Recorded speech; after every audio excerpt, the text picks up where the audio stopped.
नमस्कार, मैं रविश कुमार। जीडीपी अंग्रेजी में जितनी खुशनुमा लगती है उतनी हिंदी में नहीं। सकल घरेलू उत्पाद बोलते ही सकल पदार्थ है जगमाही, कर्महीन नर पावत नाही की प्रतिध्वनि गुंजायमान हो जाती है।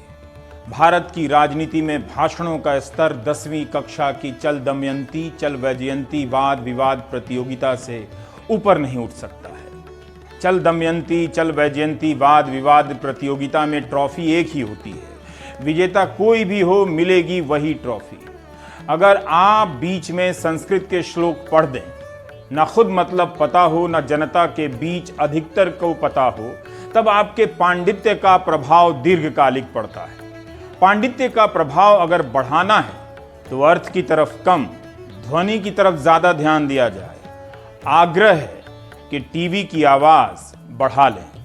मैं वेट कर रहा हूं, बढ़ा लीजिए। जब जनता अपनी नागरिकता छोड़ भक्ति में लीन हो जाए तो उसे जनता नहीं जजमान कहना चाहिए। तो कथा शुरू हो चुकी है जजमान। बात उन दिनों की है जब बयानों की आंधियां चला करती थीं। कल्पनाओं के पत्ते जमीन पर गिरने से पहले आसमान तक उड़ आया करते थे। अखबारों और चैनलों की सुर्खियों का मोटापा व्हाट्सएप यूनिवर्सिटी में डूबे छात्रों की बारीक नज़रों से भी ओझल हो चुका था। नज़दीक का चश्मा पहनने वाले हे जजमान डबल डिजिट ग्रोथ के सपनों में संलिप्त हो चुके थे। बीच बीच में संस्कृत निष्ठ शब्द बोलने से आपका वक्तृत्व यानी वक्ता होने के कौशल में 36 गुणों का निखार आता है। इससे संस्कृत का विकास तो नहीं होता मगर वक्ता का विकास हो जाता है। तो जजमान कहानी इस भूमिका से आगे की है।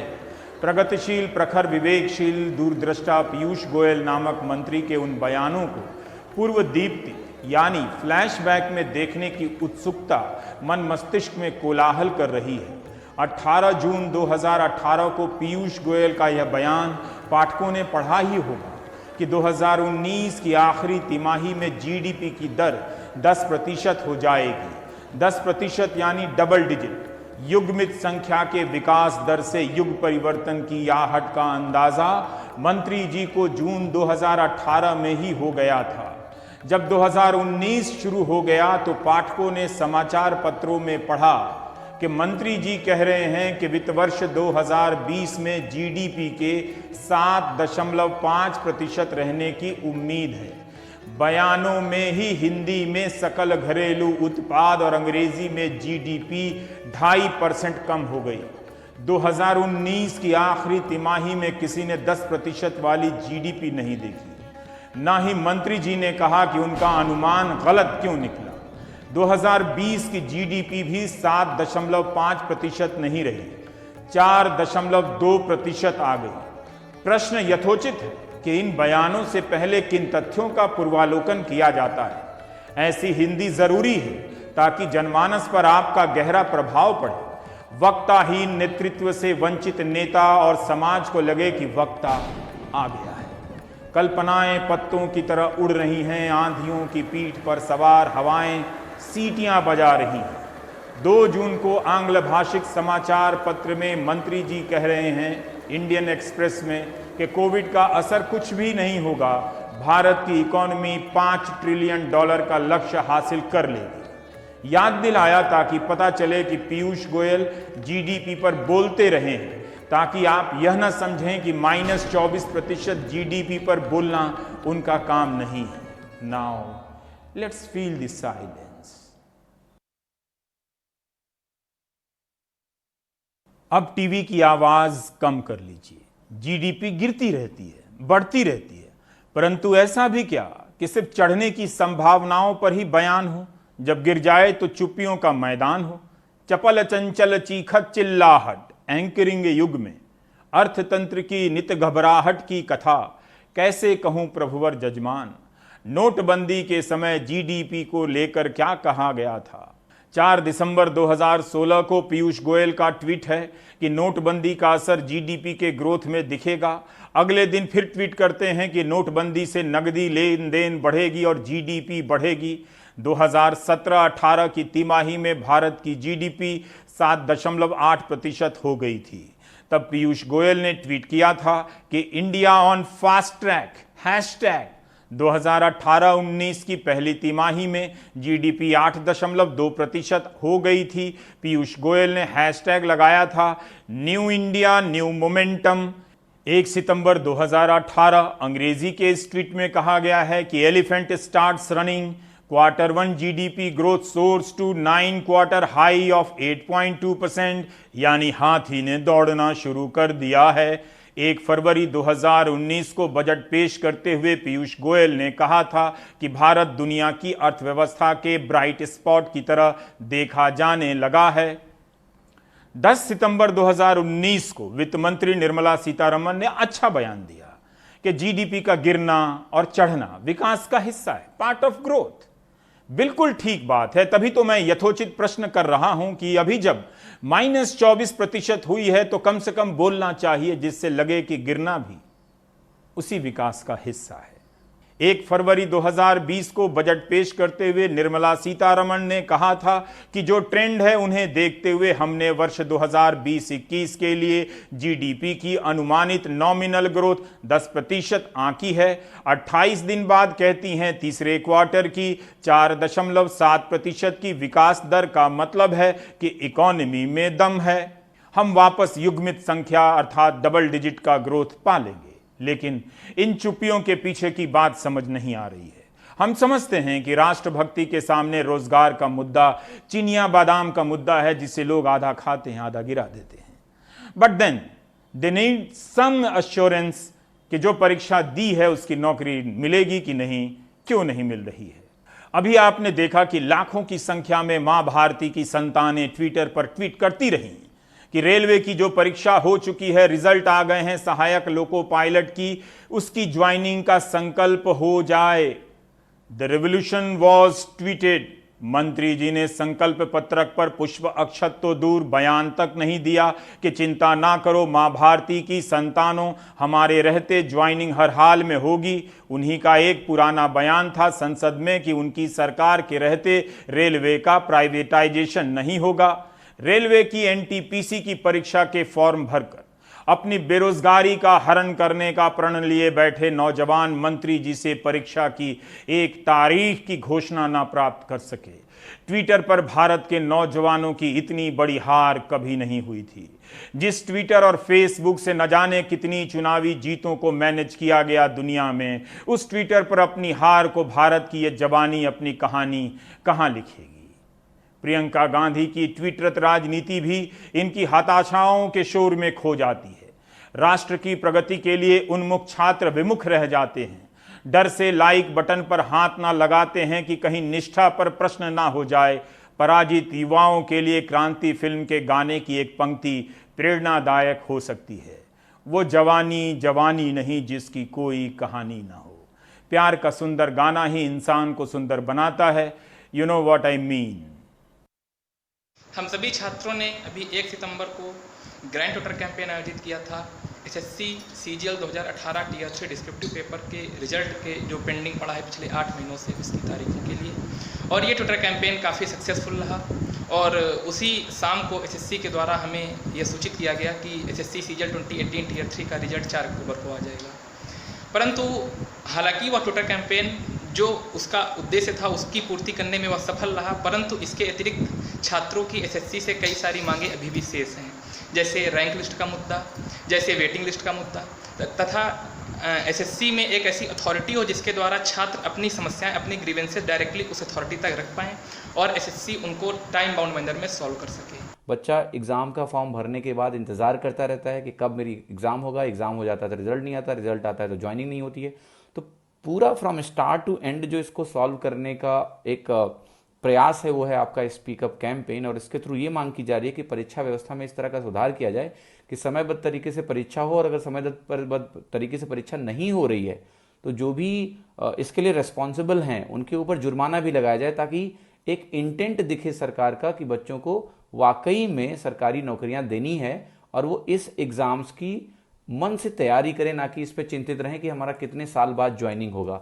अतः ट्विटर पर युवाओं का ट्रेंड आंदोलन फेल ही कहा जा सकता है। ट्विटर पर जन कल्याण हेतु सर्वसुलभ मंत्री जी ने बयान नहीं दिया। छात्र आ से आश्वासन ना पाकर ह से हताश हुए होंगे। सहायक लोको पायलट की भर्ती का विज्ञापन वर्ष 2018 में निकला था। आज तक भर्ती पूरी नहीं हुई, ज्वाइनिंग नहीं हुई।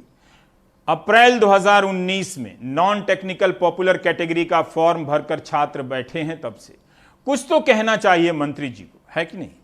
अब आपको फिर से फ्लैशबैक में ले चलता हूं, जिसे हिंदी में पूर्व दीप्ति कहते हैं। वंस अपॉन ए टाइम साल 2017 का था, महीना अक्टूबर का। मंत्री जी ने कहा था कि रेलवे के इकोसिस्टम में 10 लाख नौकरियां बन जाएंगी। उस दिशा में काम कर रहे हैं। 10 लाख, इधर 1 लाख की भर्ती का पता नहीं। बयान में स्पष्ट रूप से कहा था कि रेलवे में भले सीधे तौर पर ना मिले इतनी नौकरियां, लेकिन रेलवे के इकोसिस्टम में 10 लाख लोगों को नौकरियां मिल सकती हैं। रेलवे में होने वाली सीधी भर्ती का तो हिसाब दे ही सकते थे मंत्री जो थे। विदित है कि अगले 1 साल के लिए रेलवे ने नई भर्तियों पर रोक लगा दी है।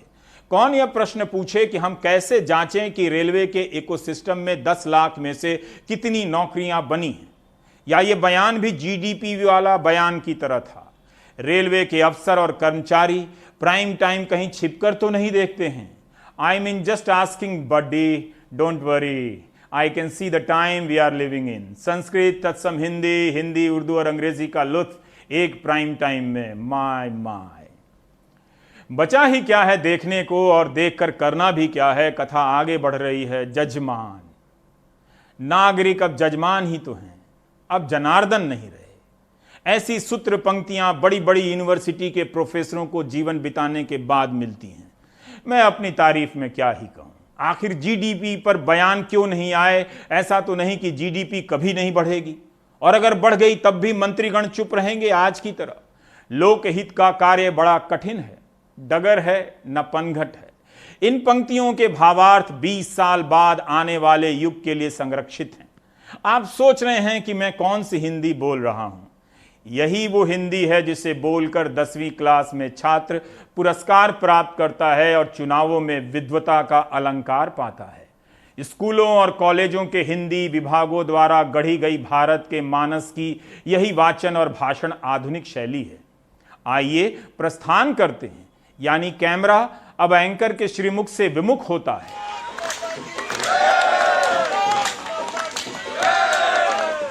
गाजियाबाद चलता है, रात्रि का प्रहर है। अभिभावकों ने जागने का प्रण किया है। प्रदर्शन का कारण समझा जा सकता है। मुझे ज्ञात नहीं कि मच्छरों से बचने के लिए यहाँ गुड नाइट लगा था या नहीं, मगर इन अभिभावकों के लिए गुड नाइट ही नहीं हुई। गाजियाबाद पेरेंट्स एसोसिएशन और जिले के समस्त अभिभावक अनिश्चितकालीन भूख हड़ताल पर हैं। समस्त तो नहीं दिखाई देते, मगर जो अंश है उसी से कथा आगे बढ़ाता हूँ। इनका कहना है कि तालाबंदी के समय 3 महीने की फीस माफ हो, जिले के निजी स्कूलों की फीस अधिनियम 2018 के अनुसार बैलेंस शीट जांच कर फीस का निर्धारण हो। सीमा त्यागी साधना सिंह, भारती शर्मा नेतृत्व कर रही हैं। प्रश्न पूछा कि किस कारण से फीस माफी के लिए दधीची ऋषि की तरह हड्डी गलाने का संकल्प हुआ है, तो बताया गया कि बहुत से लोगों की नौकरियां चली गई हैं, कईयों के घर के सामान बिक गए हैं। सुनकर मन आहत हुआ। फिर सोचा कि जनता सुशांत सिंह राजपूत के कवरेज से मुक्ति पा चुकी है, तो फिर इस आहत मन का बोझ कंधे पर कहां रखूं? जगह भी बहुत कम बची है। मैं पेरेंट्स हूँ। अभी तो 3 महीने काम नहीं होने की वजह से जो है तो हमारी एक तो नौकरी चली गई, दूसरा जो है तो खाने पीने की तंगी आ गई। तो हमने जो है तो घर के जो है तो जेवर भी बेच दी है। अब फीस के लिए जो है तो परेशान किया जा रहा है। तो जब खाने को नहीं है तो फीस कहाँ से भरेंगे? मेरी नौकरी छूट चुकी है और मैंने इसकी एप्लीकेशन भी स्कूल में दी थी कि मैं अभी फीस जमा करने में इस वक्त कि मेरी नौकरी छूट चुकी है। अब नौकरी मेरी छूट चुकी है तो मैं कहाँ से फीस जमा करूँगा स्कूल में? अगर मैं घर का सामान बेचूँ, अपने घर की चीज़ें बेचूँ, तब जाके स्कूल की फीस जमा करूँ। स्कूल के माफियाओं के द्वारा शिक्षा को लेकर शोषण किया जा रहा है। टीचर्स का, अभिभावकों का फीस को लेके, क्लासेस ना लेके, ज़्यादा फीस लेके और टीचर्स को गलत तरीके से निकाला जा रहा है, जो कि फाउंडर टीचर्स हैं। यहाँ के शिक्षा माफिया जबरदस्ती गुंडा टैक्स वसूल रहे हैं, हम लोगों से गुंडागर्दी कर रहे हैं और हम लोगों पर दबाव बना रहे हैं कि आप पूरा फीस जमा करिए। जिनकी नौकरी गई है उनकी जांच कर उन्हें फीस में राहत मिलनी चाहिए, जिनकी नहीं गई है उन्हें फीस देनी चाहिए। ये मेरा मत है। वरना शिक्षकों को भी वेतन नहीं मिलेगा। वैसे शिक्षकों को उन स्कूलों में भी वेतन नहीं मिल रहा जहां के अभिभावक फीस दे रहे हैं। जनता को जजमान कहना एक युगांतकारी सूत्र का प्रतिपादन करना है। जब जनता जजमान हो जाती है तो उसका मतलब है जजमान से लिया जाएगा, जजमान को दिया नहीं जाता है। इतना तो आप समझते होंगे। जजमानी सिस्टम के बारे में भी बताना पड़ेगा। एंकर को प्रोफेसर सुमित सरकार समझने की भूल ना करें। क्या ही तो शानदार टीचर थे, कमाल के मेरे टीचर थे। एनीवे, एक अंबेडकरवादी चिंतक इसकी जो यादगार व्याख्या करेगा जजमानी सिस्टम का, वैसा साहस और आनंद आपको यहां नहीं मिलेगा। 20 लाख करोड़ का स्मार्ट पैकेज, हेडलाइनों में इसे ऐसे छापा गया जैसे देखने वाला अपना नाम भूल जाए मगर ये ना भूले। Do you remember? आखिर 20 लाख करोड़ के पैकेज से क्या हुआ कि कहीं कोई असर नहीं दिख रहा है। छोटे, लघु और मध्यम श्रेणी के संगठनों ने कई बार कहा कि इस पैकेज से उन्हें कोई लाभ नहीं। इस सेक्टर में करोड़ों की संख्या में इकाइयां हैं। कम से कम इस 20 लाख करोड़ के पैकेज की कसम उठाते हुए जीडीपी पर बयान आ सकते हैं। लेकिन यहां तो राज्यों से कह दिया गया है कि जीएसटी का हिस्सा नहीं मिलेगा, आप कर्ज ले लीजिए। जीएसटी की वसूली भी कम है। आखिर ये 20 लाख करोड़ गया कहां? 115 दिन हो गए। 12 मई को पीएम ने घोषणा की थी। जीडीपी विकास का राजनीतिक सिंबल है। पूरी दुनिया में मंदी है।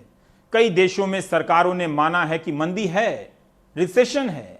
भारत में कोई बयान ही नहीं है। विगत वर्ष यानी लास्ट ईयर अगस्त में कॉरपोरेट को टैक्स छूट दी गई कि उनके पास पैसा आए, वे निवेश करें, नौकरियां बने। ऐसा कुछ हुआ नहीं, तो वह छूट वापस ले लेनी चाहिए। अब प्रेस कॉन्फ्रेंस हो तब तो कोई पूछे।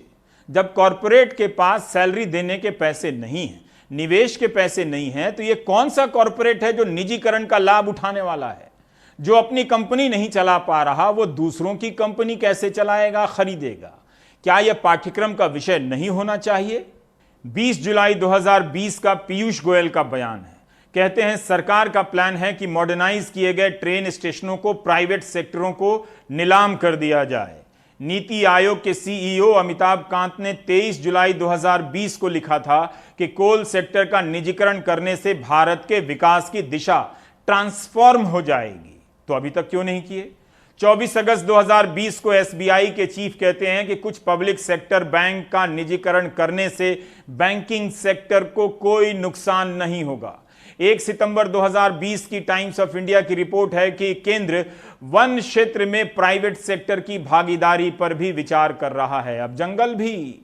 3 सितंबर 2020 को फाइनेंशियल एक्सप्रेस में छपा है कि नीति आयोग ने केंद्र को बैंकों के विलय का सुझाव दिया है। आयोग ने कहा है कि UCO bank, Punjab and Sind bank और बैंक ऑफ महाराष्ट्र का प्राथमिक तौर पर निजीकरण किया जाए। लगता है जैसे सेल लगी हो। चलो कंपनी खरीदो, वन क्षेत्र में भी प्राइवेट पार्टी। कमाल है, पॉजिटिव चीजें हो रही हैं और कोई बता भी नहीं रहा है।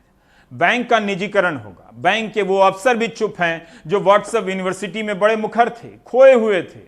अभी टाइम लगेगा मुझे सॉरी बोलने में, पर उनकी कुछ कॉपियां हैं मुझे गाली देते हुए। कोई बात नहीं, बड़ी तस्वीर पर फोकस करते हैं। Let's be clear. इसी 2 सितंबर की खबर है दिशा सिंघवी और रेणु यादव की, लाइव मिंट की। आज अगर नौकरी चली जाए सैलरी क्लास की, तो जो 71% लोग उसमें से 6 महीने के बाद अपना घर नहीं चला सकेंगे। इनमें से कितने व्हाट्सएप यूनिवर्सिटी चलाने वाले हैं जजमान?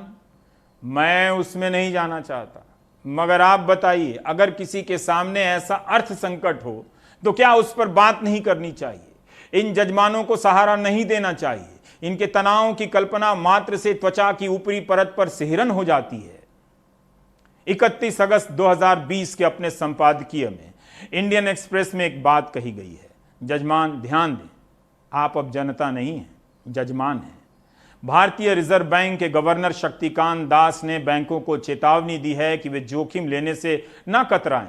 ऐसा करेंगे तो यह आत्म पराजय होगी, सेल्फ डिफीटिंग इन इंग्लिश। बैंकों का कहना है कि जोखिम से बचने का बहाना कारण नहीं है, कारण है कि कोई लोन ले ही नहीं रहा है। अखबार लिखता है कि दोनों ही सही है, तराजू हो तो ऐसा हो दोनों सही लगे। क्या बैलेंस है? बैंकों में जमा राशि 14 लाख करोड़ की हो गई है, बढ़ गई है, जबकि लोन 5.5 लाख करोड़ से कम बटे हैं। बैंक भी सरकार की प्रतिभूतियां खरीद रहे हैं। 7.5 लाख करोड़ की सरकारी सिक्योरिटी यानी प्रतिभूतियों की खरीद कर चुके हैं। उल्टा बैंक अपना पैसा रिजर्व बैंक में रख रहे हैं जहां बहुत कम ब्याज है। मतलब कर्ज के मैदान में याचक भी नदारद, दाता भी नदारद। नारायण नारायण। एक कारण और है, जो पहले से लोन दिया है उन्हीं के लौटने की उम्मीद नहीं तो बैंक नए लोन कैसे दे दें, किसे दे दें। सरकार कहती है दे दो, किसे? इस वक्त जो दौर गुजर रहा है सिर्फ बातों की दैनिक समझदारी की मांग करता है। महामारी को लेकर हमारी तैयारी और सतर्कता कैसी है? अर्थव्यवस्था को लेकर क्या हो रहा है? अगर आप फिर भी सुशांत सिंह राजपूत के कवरेज में खोए रहना चाहते हैं, जहां कोई खबर है नहीं, साजिश हत्या से होते होते कवरेज अब ड्रग्स पर पहुंच चुका है। एक दिन इनका कवरेज आपके दरवाजे पर पहुंचेगा और कहेगा कि यही वो दर्शक हैं जो दिन रात सुशांत सिंह राजपूत का कवरेज देख रहे थे, देश को बर्बाद होने दे रहे थे। होगा जो कह रहा हूं वही हुआ है और वही होगा। इसलिए चैनलों पर आप देखें कि अब गालियां दी जा रही हैं। पूछिए मुझे कैसे पता? क्योंकि मैं समय हूं। अब तो सरकार कह रही है कि ईएमआई पर ब्याज वसूली रोक दी गई तो यह वित्त के बुनियादी सिद्धांतों कैनन के खिलाफ होगा। किन सिद्धांतों के तहत बड़े कॉरपोरेट का लोन एडजस्ट किया जाता है, जिसे माफी भी कहते हैं? फिर आइए जजमानों की कथा सुने। अगर आप अब भी व्हाट्सएप यूनिवर्सिटी में डूबे हैं तो बिल्कुल मत निकलिएगा। नेहरू ने जो तबाही की है वाकई माफी के लायक नहीं है। आइए आपको ट्विटर जगत पर ब्याज मुक्ति की चाह में तड़प रहे चकोरों की कथा तक ले चलता हूं। आइए तो मिलन रॉय ट्वीट करते हैं पीएमओ इंडिया को और आरबीआई को, महोदय कृपया सरकार से ऋण पुनर्भुगतान पर रोक लगाने का अनुरोध करें। इससे भारत में लाखों परिवार बचेंगे। निजी कर्मचारियों और छोटे छोटे व्यवसायियों को छटनी व्यापार घाटे के कारण ऋण ईएमआई चुकाने में समस्याओं का सामना करना पड़ रहा है। #extend moratorium। Sunil Shukla ji RBI Narendra Modi को ट्वीट करते हैं कि महोदय सबको लोन मोरेटोरियम की जरूरत नहीं है, ऐसे लोगों को है जिनका रोजगार चला गया है, जैसे कोचिंग बिजनेस था, होम लोन लिया था, बंद है, जॉब भी चली गई, ऐसे लोगों का सर्वे करें। बैंक कितने का लोन है बट इनकम बंद है, इन्हें इंटरेस्ट में भी राहत मिले, मोरेटोरियम भी मिले।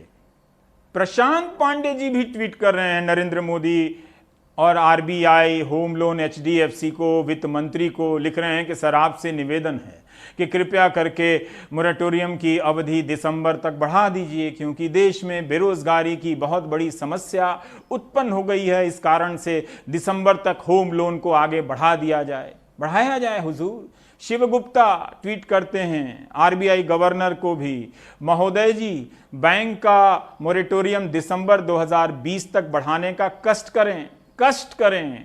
हमारे काम धंधे सब 6 माह से बंद हैं, परिवार के खर्चे चलाना भी कठिन है, अतः प्लीज मोरेटोरियम एक्सटेंड करो।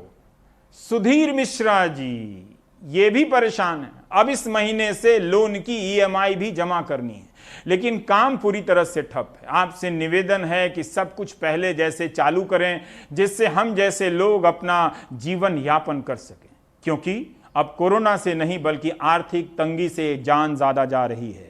वैसे भी ऐसे लॉकडाउन का कोई मतलब नहीं।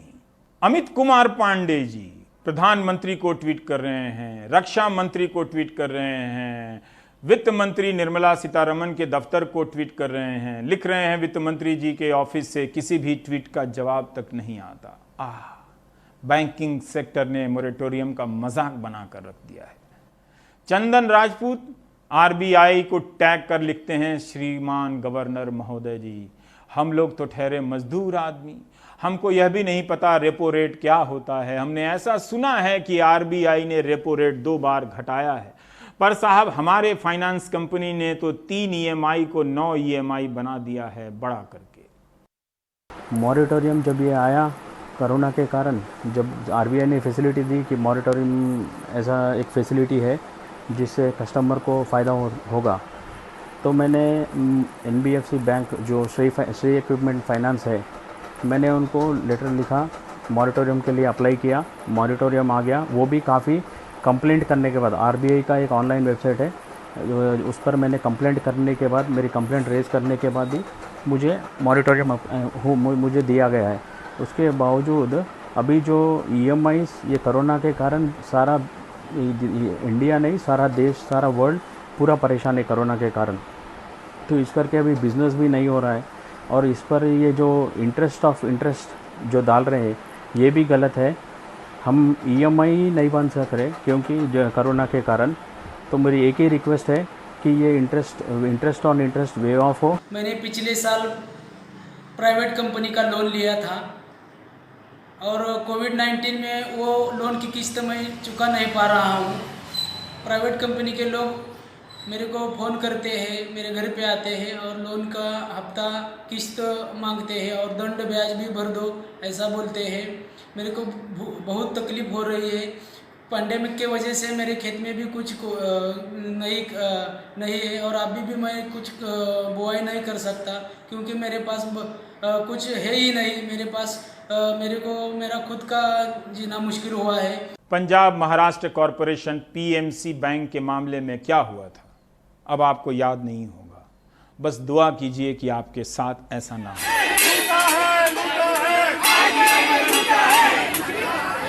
इस दुख को समझने की क्षमता अब जजमान हो चुकी जनता में नहीं बचेगी। जब तक वह जनार्दन थी तब तक समझ पा रही थी। मुंबई में रिजर्व बैंक के बाहर इस वक्त जान जोखिम में डालकर प्रदर्शन हो रहे हैं। बैनरों पर लिखा है कि हे रिजर्व बैंक, आप मोदी सरकार को 2 लाख करोड़ दे सकते हैं, PMC बैंक को 500 करोड़ या 5000 करोड़ क्यों नहीं दे सकते। आपको याद दिला दूं कि इस बैंक का पैसा डूबा तो कई लोग सड़क पर आ गए, उनकी पूंजी बर्बाद हो गई। इनका कहना है कि 60 से अधिक खाता धारकों की इस कारण सदमे और तनाव से मौत हो गई। 9 लाख खाता धारकों के 11,000 करोड़ रुपए फंस गए थे। ये लोग 1 साल में 1 लाख ही निकाल पाए। तालाबंदी ने इनकी हालत खराब कर दी है। सोचिए, आपका पैसा किसी बैंक में हो और बैंक डूब जाए। तो सोहित ने इनसे बात की है आपको ही बताने के लिए।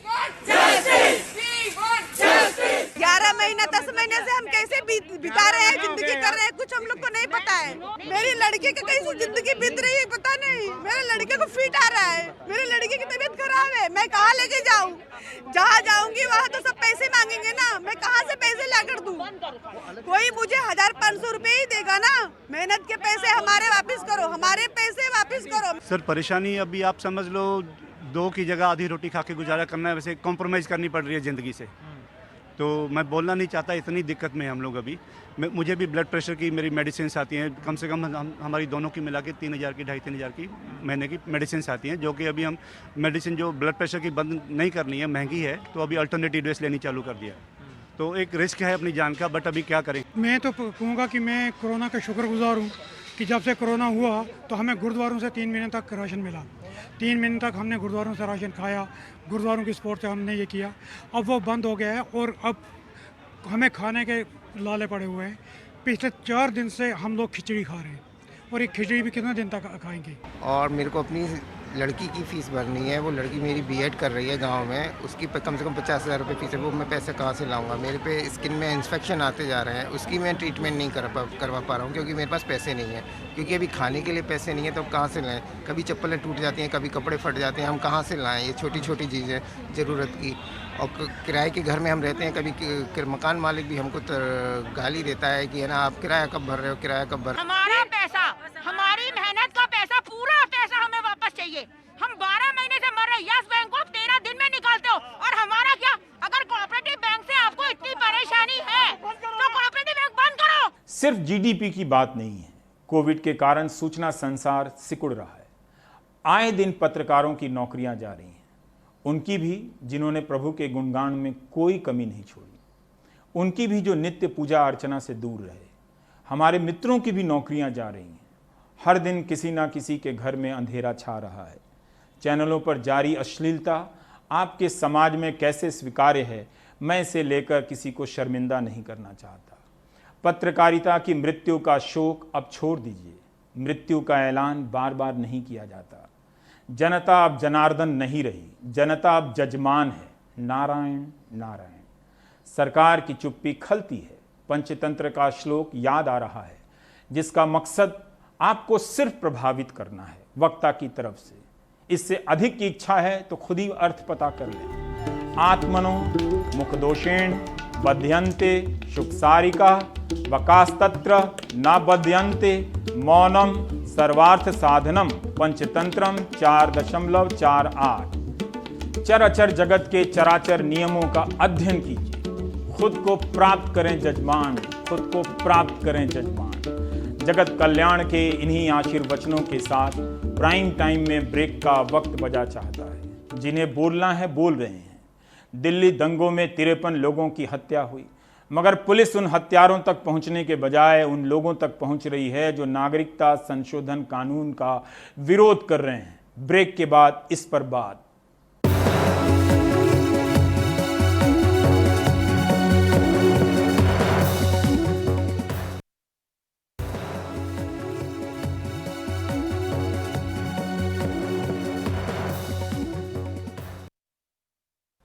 दिल्ली में एक प्रेस कॉन्फ्रेंस हुई है। योगेंद्र यादव, प्रोफेसर अपूर्वानंद, उमर खालिद, कमलप्रीत और हर्षमंदर ने बयान जारी किया है कि नागरिकता संशोधन कानून के विरोध में जो प्रदर्शन हुए थे, आंदोलन हुआ था, उससे जुड़े लोगों को बदनाम करने के लिए जबरन साजिश का इल्ज़ाम लगा रही है दिल्ली पुलिस। इन लोगों ने अपने बयान में कहा है कि साजिश की जांच हो रही है या जांच ही अपने आप में साजिश है। आरोप लगाया गया है कि दिल्ली पुलिस नागरिकता संशोधन कानून के विरोध में हुए आंदोलन में शामिल लोगों को दिल्ली दंगों के मामले में जबरन फंसा रही है। 6 महीने से पुलिस इन आंदोलन से जुड़े लोगों को परेशान कर रही है। लंबे समय तक पूछताछ के लिए बिठा लेती है, जेल में डाल देती है, उन पर आतंक विरोधी कानून की धाराएं लगा देती हैं। बिना किसी आधिकारिक चार्जशीट के कई हफ्तों से लोग जेल में बंद हैं, जबकि हिंसा की बात करने वाले बीजेपी के नेताओं के खिलाफ पुलिस को कुछ भी नजर नहीं आया। अपने बयानों में योगेंद्र, हर्षमंदर, अपूर्वानंद ने कहा है कि पुलिस के ही हलफनामे से साफ है कि इन दंगों में ज्यादातर मुसलमानों की संपत्ति को निशाना बनाया गया, उनकी हत्याएं हुई, लेकिन दंगाइयों को पकड़ने के बजाय उन लोगों को ही निशाना बनाया जा रहा है जिनके खिलाफ हेट स्पीच यानी भड़काऊ भाषण दिए गए थे। यह याद दिलाया गया है कि 25 फरवरी को खुद अमित शाह ने कहा था कि दिल्ली में हिंसा स्पॉन्टेनियस थी, अचानक थी, लेकिन कुछ दिनों बाद गृहमंत्री लोकसभा में कहते हैं कि हिंसा पूर्व नियोजित साजिश थी। क्या सारी जांच उनके निष्कर्ष को सही साबित करने के लिए की जा रही है? भारत का संविधान जिनको कुछ अधिकार देता है, और हम वैसे नागरिक हैं जो पिछले वर्ष भारत में जो एक नया कानून बना नागरिकता का, जो नागरिकता में समानता के सिद्धांत को अस्वीकार करता था और नागरिकता के धर्मनिरपेक्ष आधार पर आघात करता था, उस कानून का विरोध और उस कानून की आलोचना हम सब ने खुलकर की है, लिखकर और बोलकर। और उसके बाद जब उसके विरुद्ध पूरे भारत में आंदोलन शुरू हुआ, अभियान शुरू हुआ, तो उसमें अलग अलग तरीक़ों से हमने उसका समर्थन किया और उसमें शिरकत की। आज इस प्रेस कॉन्फ्रेंस को करने की ज़रूरत हमें इसलिए महसूस हुई कि हमने 2 रोज़ पहले श्री डॉक्टर उमर खालिद का एक बयान पढ़ा जो काफ़ी चिंता पैदा करने वाला बयान है। उस बयान में और उसके साथ जो इंडियन एक्सप्रेस ने कल रिपोर्ट जारी की, उस रिपोर्ट से यह बात पता चलती है कि इस आंदोलन में शामिल यानी CAA के खिलाफ चल रहे आंदोलन में शामिल या उसका समर्थन कर रहे लोगों के खिलाफ जबरन हलफिया बयान इकट्ठा किए जा रहे हैं। इससे जांच की पूरी प्रक्रिया पर गंभीर संदेह पैदा हो गया है। इससे हमारे भीतर बहुत चिंता हुई और हमने ये सोचा कि यह बात सार्वजनिक तौर पर साझा की जानी चाहिए। और जिस प्रकार फरवरी में दिल्ली में जो हिंसा हुई थी, जिस हिंसा में 53 लोग मारे गए थे, 13 हिंदू और 40 मुसलमान, सैकड़ों लोगों के घर बर्बाद हो गए और उनके जो व्यापारिक प्रतिष्ठान थे, व्यावसायिक प्रतिष्ठान थे, वो नष्ट कर दिए गए। कई मस्जिदें बर्बाद कर दी गई, तबाह कर दी गई। इस हिंसा के बाद इस हिंसा की जांच जिस तरह होनी थी, वैसी न करके और एक बिल्कुल उल्टी दिशा में जांच चल रही है, यह देखकर भी हमें बहुत चिंता है। मई को मैंने दिल्ली पुलिस के कमिश्नर साहब को चिट्ठी लिखी थी, यही कहते हुए, श्रीवास्तव जी तब तक कमिश्नर बन गए थे, मैंने यही कहते हुए उन्हें चिट्ठी लिखी थी कि ये जिस तरह से चल रही है इन्वेस्टिगेशन, ये तो अपने आप में कॉन्स्पिरेसी नजर आती है। और अब जबकि सारी इन्वेस्टिगेशन के बारे में हमें कुछ पता लग गया, इतने लोगों को इकट्ठा किया जा रहा है, हर रोज किसी ना किसी से पूछा जा रहा है, चीजें लीक की जा रही हैं, तो अब हम देख सकते हैं इस देश के इतिहास का सबसे बड़ा क्रूर मजाक हमारे साथ किया जा रहा है। 1984 में दिल्ली ने अपनी सड़कों पे एक बहुत विभत्स दृश्य देखा, मैसेकर देखा, लेकिन इस बार एक चीज एक्स्ट्रा हो रही है। जैसा उमर ने कहा कि जो शिकार थे उनको आरोपी बनाया जा रहा है, ये तो 1984 में भी नहीं हुआ, जिसे आज़ाद हिंदुस्तान ने अब तक देखा नहीं है, और जिसका at the centre of it was the idea of the unity of all of us, Hindu Muslim unity across religion, across castes, for the upholding of our constitution. और मुझे लगता है कि ये एक वैचारिक, it's an ideological battle that is being fought by the ruling establishment and significant segments of the people of India. So I do believe that this, what happened in those 100 days, whatever the government might try to crush, it has already broken the belief that all of India or all of the Indian Hindu people want a nation in which other communities and other religious minorities are suppressed. I think that has been broken. That in that sense, the protests have already achieved their purpose. It is true that both the lockdown and all of this suppression has had a deeply chilling effect. But I am very convinced that the people of India who want a country which is built around ideas of fraternity and equality will continue to resist, and will, whatever the government might try to do to suppress our voices, some of us will go to jail, other people will come forward, but this battle is not going to end. Political masters इस बात को पहले बोल दिए, इस पे संसद पे बाकायदा बात हुई जब इन्वेस्टिगेशन ढंग से शुरू भी नहीं हुआ था, जहां कुछ नाम पहले से ले लिए गए और बोला इन लोगों ने भी आह्वान किया था और इन लोगों की वजह से हिंसा हुई है गृह मंत्री द्वारा और सांसदों द्वारा। तो क्या दिल्ली पुलिस आज जो इन्वेस्टिगेशन कर रही है, क्या वो जो कंक्लूजन हमारे नेताओं ने और जो रूलिंग पार्टी है पहले से लेकर आए थे, क्या उनको सही साबित करने के लिए एक तरीके से इन्वेस्टिगेशन कर रही है? ये सारी चीजें मेजरली डराने के लिए हैं, ये सब लोगों को चुप करा देने के लिए हैं, शांत करा देने के लिए हैं। ये जो प्रोटेस्ट जिस चीज के लिए शुरू हुआ था, जो पूरा मूवमेंट था, एक डेमोक्रेटिक मूवमेंट था सीए, एनआरसी, एनपीआर के खिलाफ, वो मूवमेंट के बारे में भी लोग अब बात ना करें, बात करने से 100 बार पहले सोचे, या सरकार को किसी भी चीज के लिए क्रिटिसाइज करने से पहले सब लोग पहले सोचें कि अगर हम अब बोलेंगे तो शायद हमारे साथ ये सब हो सकता है। तो स्टूडेंट्स की तरफ से, एज अ स्टूडेंट खुद जो मैं यूनिवर्सिटी में पढ़ती हूँ, हम यही कहना चाहेंगे कि ये कोई डरने की बात नहीं है, क्योंकि मैं खुद लॉ की स्टूडेंट हूँ और अभी जो हमारे सामने इन्वेस्टिगेशन के नाम पे हो रहा है वो पूरा एब्सर्डिटी है। मतलब इसमें लॉ कहाँ है, यही हम पूछेंगे। तो हमने कुछ गलत नहीं किया, जब किसी ने कुछ गलत नहीं किया, हमें पता है कोई एविडेंस नहीं है, तो हम लोग क्यों डरे। आप देख रहे थे प्राइम टाइम। नमस्कार।